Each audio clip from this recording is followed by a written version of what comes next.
Hi friends, welcome back to GK Ganu's kitchen. ಇವತ್ತು ನಾನು chicken art ಫ್ರೈನ ಮಾಡ್ತಾ ಇದ್ದೀನಿ. ಈ ಫ್ರೈ ರುಚಿ ಅಂತೂ ತುಂಬಾ ಚೆನ್ನಾಗಿರುತ್ತೆ. ಮೊದಲಿಗೆ ಈ ಫ್ರೈನ ಮಾಡೋದಕ್ಕೆ ಮಸಾಲಾನ ರೆಡಿ ಮಾಡ್ಕೊಳ್ಳೋಣ. ಅದಕ್ಕೆ ಈ ಥರ ಒಂದು ಚಿಕ್ಕ ಜಾರ್ನ ತಗೊಂಡು ಒಂದು ಇಡೀ ಆಗೋಷ್ಟು ಕೊತ್ತಂಬರಿ ಸೊಪ್ಪನ್ನ ಸೇರಿಸ್ತಾ ಇದ್ದೀನಿ. ಹಾಗೆ 3 ಹಸಿಮೆಣಸಿನ್ಕಾಯಿ, ಹಾಗೆ ಈ ಥರ 2 ಪೀಸ್ ಆಗೋಷ್ಟು ಶುಂಠಿ, ಒಂದು 10 ಪೀಸ್ ಆಗೋಷ್ಟು ಸಿಪ್ಪೆ ಬಿಡಿಸಿದಂಥ ಬೆಳ್ಳುಳ್ಳಿನ ಸೇರಿಸಿ, ಹಾಗೆ ಒಂದು 1/4 ಲೋಟದಷ್ಟು ನೀರನ್ನ ಸೇರಿಸಿ ಈಗ ಇದನ್ನು ರುಬ್ಬಿ ಮಸಾಲಾನ ಈ ಥರ ರೆಡಿ ಮಾಡಿ ಇಟ್ಕೊಂಡಿದ್ದೀನಿ. ಈಗ ಈ ಫ್ರೈನ ಮಾಡೋದಕ್ಕೆ ಈ ಥರ ಒಂದು ಕಡಾಯಿನ ತೊಗೊಂಡು ಸ್ಟವ್ನ ಆನ್ ಮಾಡಿ 4ರಿಂದ 5 ಟೇಬಲ್ ಸ್ಪೂನ್ ಆಗೋಷ್ಟು ಎಣ್ಣೆನ ಹಾಕಿ, ಎಣ್ಣೆ ಕಾದ್ಮೇಲೆ ಸ್ವಲ್ಪ ಕರಿಬೇವನ್ನ ಸೇರಿಸ್ತಾ ಇದ್ದೀನಿ. ಹಾಗೆ ನಾವು ಆಲ್ರೆಡಿ ರುಬ್ಬಿಟ್ಕೊಂಡಂಥ ಈ ಮಸಾಲಾನು ಸೇರಿಸಿ ಒಂದು ಸಾರಿ ಮಿಕ್ಸ್ ಮಾಡ್ಕೊತಾ ಇದ್ದೀನಿ. ಈ ಥರ ಮಿಕ್ಸ್ ಮಾಡ್ಕೊತ ಈ ಮಸಾಲೆ ಎಲ್ಲ ಹಸಿ ವಾಸನೆ ಹೋಗಿ ಈ ಥರ ಎಣ್ಣೆ ಬಿಟ್ಕೊಳ್ಳೋ ತನಕ ಫ್ರೈ ಮಾಡ್ಕೋಬೇಕು. ಮಸಾಲಾನ ಈ ಥರ ಫ್ರೈ ಮಾಡ್ಕೊಂಡು ಆದಮೇಲೆ ಈಗ ಇದಕ್ಕೆ ನಾನು 1/4 kg ಆಗೋಷ್ಟು ಚಿಕನ್ ಹಾರ್ಟ್ನ ತೊಗೊಂಡಿದ್ದೀನಿ.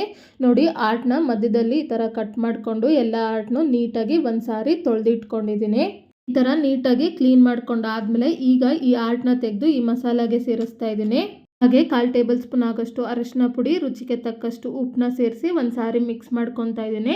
ಈ ಥರ ಮಿಕ್ಸ್ ಮಾಡ್ಕೊಂಡು ಆದಮೇಲೆ ಈಗ ಇದನ್ನು ಮುಚ್ಚಿಡ್ತಾ ಇದ್ದೀನಿ. ಹಾಗೆ ಮಧ್ಯದಲ್ಲಿ ಇದನ್ನು ಮಿಕ್ಸ್ ಮಾಡ್ಕೊತಾ ಒಂದು 10 ನಿಮಿಷ ಮೀಡಿಯಂ ಫ್ಲೇಮ್ನಲ್ಲೇ ಬೇಯಿಸ್ಕೋಬೇಕು. ಈಗ 10 ನಿಮಿಷ ಆಗಿದೆ. ನೋಡಿ, ಚಿಕನ್ ಹಾರ್ಟ್ ಎಲ್ಲ ಈ ಥರ ಬೇಯ್ತಾ ಇದೆ. ಒಂದು ಸಾರಿ ಇದನ್ನು ಮಿಕ್ಸ್ ಮಾಡ್ಕೊತಾ ಇದ್ದೀನಿ.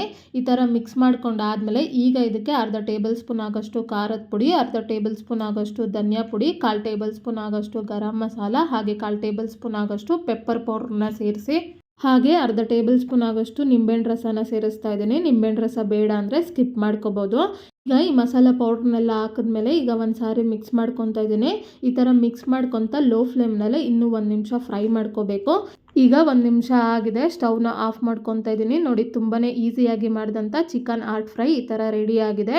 ಈಗ ಇದನ್ನು ಈ ಥರ ಸರ್ವಿಂಗ್ ಪ್ಲೇಟ್ಗೆ ತೊಗೊತಾ ಇದ್ದೀನಿ. ನೋಡಿದ್ರಲ್ಲ ಎಷ್ಟು ಈಸಿಯಾಗಿ ಚಿಕನ್ ಹಾರ್ಟ್ ಫ್ರೈನ ಮಾಡ್ಬೋದು ಅಂತ.